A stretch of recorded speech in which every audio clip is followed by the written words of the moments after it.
देवेंद्र देवराज सिंहासनावरून खाली उतर. ही अमरावती माझी असून तू या सिंधुरासुराच्या चरणाचा दास आहेस. अतिथी देवो भव. दैत्यराज, तू माझ्या अमरावतीमध्ये अतिथीप्रमाणे आला आहेस, त्यामुळे तुझे आदरातिथ्य करणे हे माझे प्रथम कर्तव्य.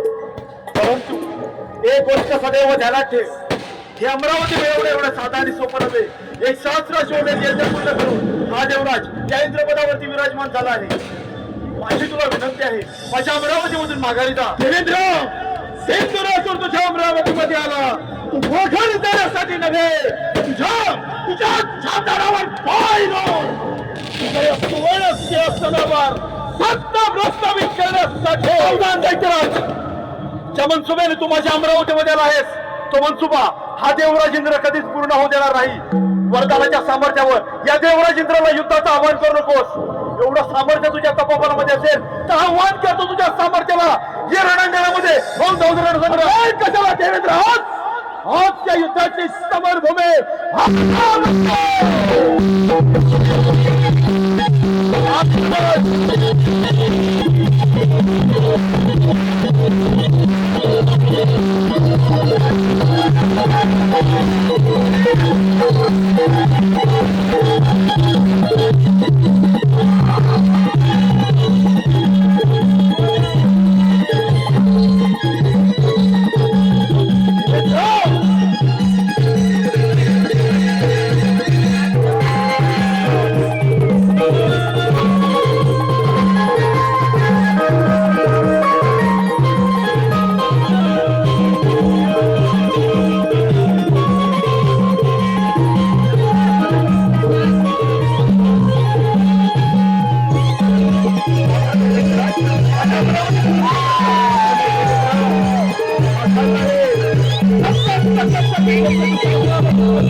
Oh,